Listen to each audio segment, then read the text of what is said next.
Hi everyone, so this is the start of our free video mini-series that here at LDN PHYSIO we wanted to put out for our patients and our runners to help answer questions around your taper, around your race strategy and nutrition. My name is Nick, I'm one of the physios here at LDN PHYSIO, and together with our sport nutritionists, our sports psychologists, we wanted to put this video series out.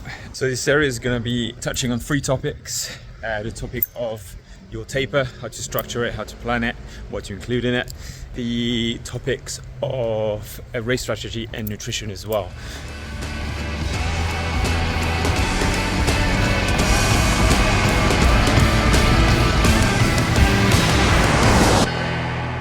First video is about how to structure, what to do in your taper. If this is London 2025 you're prepping for, and probably are already in week 1 of your taper. The main thing that we all think about when we think about tapering is obviously the reduction of your running mileage.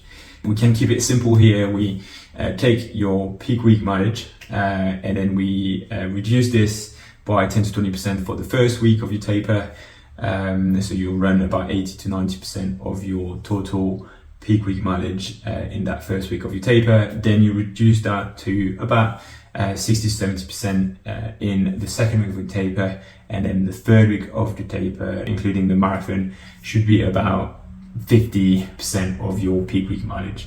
Now, it will vary for everyone. It will depend if you're an experienced runner, a new marathon runner. There's also things like injury considerations, etc. But this is broad guidelines that we usually recommend. It's important that you don't just see a reduction of your weekly mileage as the main thing. It should be across all your runs. Your long run should also reduce in overall mileage. Okay, so make sure that that reduction of mileage is spread across your runs. By reducing overall mileage, you can then concentrate on things such as speed a little bit more. It will feel good to do those kind of speed sessions.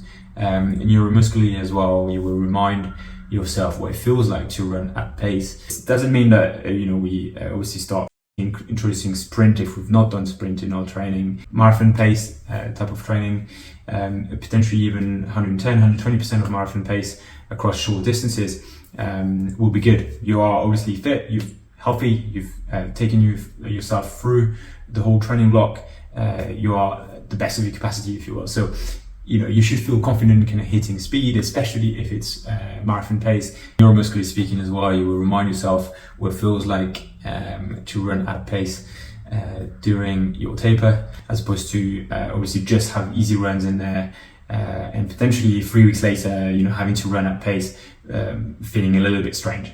Now, another thing to think about when you structure your taper is that you will feel tired, you will feel knackered. You've obviously at the end of a training block. So even short distances or distances run at pace, a marathon pace, will feel like it's going to be just too much on the day. And that's purely because of the cumulative fatigue that you've had through the training block. That's normal, especially at the start of your taper.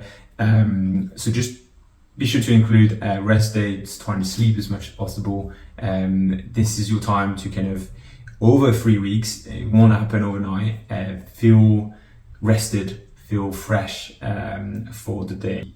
Don't see your taper as the one magic thing that suddenly you're going to make you feel better. You're at the end of a training block. It's normal to feel tired. It's normal to feel like your marathon pace is just too quick. Trust your taper. It's probably the phrase that we use a lot. Yes, it will help you feeling fresh, it will help you feeling rested if done properly, but don't expect this to happen overnight. The second thing I want to talk about is stress reduction. Trying to put your mind at ease through this taper. So we just talked about trusting the taper, and I think that's important. I just think it will get you there as fresh, as rested, as ready as possible. There are other things that will can stress you out through the taper, thinking about the race and thinking about the day itself. Trying to visualize the race, trying to control what you can control and potentially let go of what you can't control is important as well. This is basic sports psychology, but I think it still applies very much. A big part of that is going to be visualization. Obviously when we think about visualization, we think about seeing things or visualizing things through our own eyes, but I think it's important to visualize the race through all of your senses. On the day, you're gonna have taste in your mouth, you're gonna have smells, you're gonna have feeling in the muscles, in the back, and the shoulders, and that you need to kind of get ready for. You need to visualize that. Think about the structure of your race. We'll talk about this a little bit more in our race strategy video, but you will be taking gels at certain times in your race. You know, make sure that you are used to the taste of that, and you can visualize that as well in your visualization sessions, where you're like, okay, every half an hour I'm going to be taking this gel, it tastes like this, it gets sticky on my hands. Same thing, you potentially will feel quite stiff at 20k onwards. Prepare for that feeling. You've had that feeling during your training sessions, you've had that feeling before. Trying to visualize this race by remembering what that feeling felt like during your training sessions. Hear things as well, so you potentially have mates at sort of certain points in your race, and you're gonna have crowds at certain parts of the London Marathon, especially on Tower Bridge. Things are gonna go completely different in some parts than in other parts, maybe through Southeast, Canary Wharf, etc. You know that you're going to be feeling differently throughout the race. Knowing and visualizing when that will happen in the race will help you kind of really prep for it. And again, just when you then think of the race itself, you've got it in different parts, you've got it sort of like structured in your mind, and that's going to help you in just reducing kind of stress through the taper. Have those little sessions where you take 10 minutes, 15 to just lie down or sit somewhere comfortably on the sofa, potentially like close your eyes or listen to kind of music a little bit, but visualize the race through all of your senses.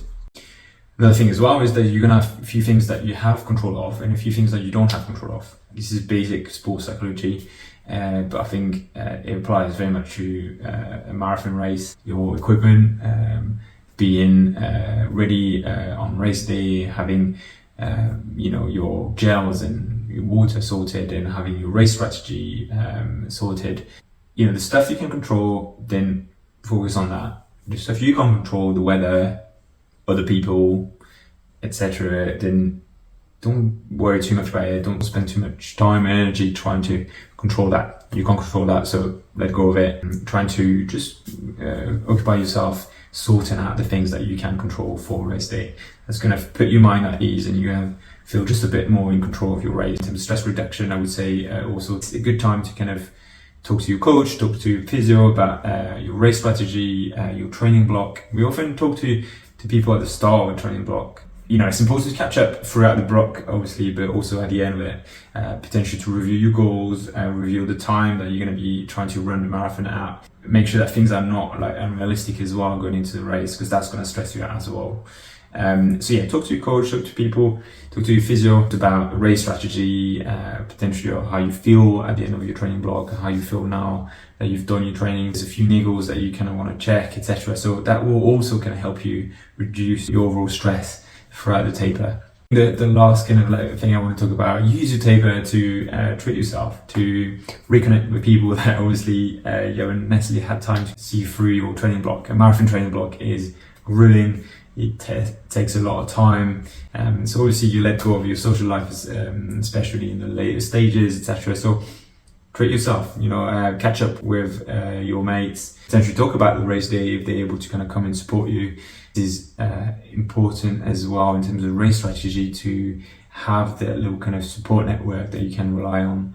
The power of knowing that a friend is at 20k or 30k in the race is invaluable, and I think this is a great time to just catch up with your mates, catch up with your people, your family, to talk about the race if you want to, but also talk about other things. Obviously, book that massage session, whether it's with us or anyone else, to help you kind of recover. Make sure that you do it with someone who knows what they're doing. Buy yourself some stuff that will help you feel good. New pair of socks, new pair of shorts. Think about your race fit, etc. So the stuff that will make you feel good, and potentially that you've kind of not spent a lot of time doing as part of your training block. Do that during your taper. You're not going to change anything in terms of what you're doing now in your training. This is all behind you. Just take the time to kind of enjoy the fact that you've trained enough, that you're ready, that you're fit, you're healthy. Reduce anything that is potentially impacting on your recovery. Make sure you sleep adequately, or trying to make space for sleep. Obviously reduce alcohol, reduce anything that is potentially a little bit toxic to your taper. I think this is mostly what I tend, and here at the LDN running clinic we tend to advise to our runners. So structure your taper properly, trust your taper in the sense that it will get you there as fresh and as ready as possible. Try and reduce stress by focusing on the stuff you can control, trying to let go a little bit of the stuff you can't control, and then use kind of visualization, but proper visualization for your taper to get ready for the day. And then just treat yourself. If you focus on this, I think you'll go through your taper a lot more smoothly and trust the process a bit more. And our next video is on nutrition, specifically carb loading, and then our third set video is going to be on race strategy. So yeah, make sure you give us a follow to check those videos out. And any questions in the meantime, feel free to leave a comment, email us, visit us if you're in London, book an appointment with one of our physios, with one of our massage therapists, and we'll help you through that period.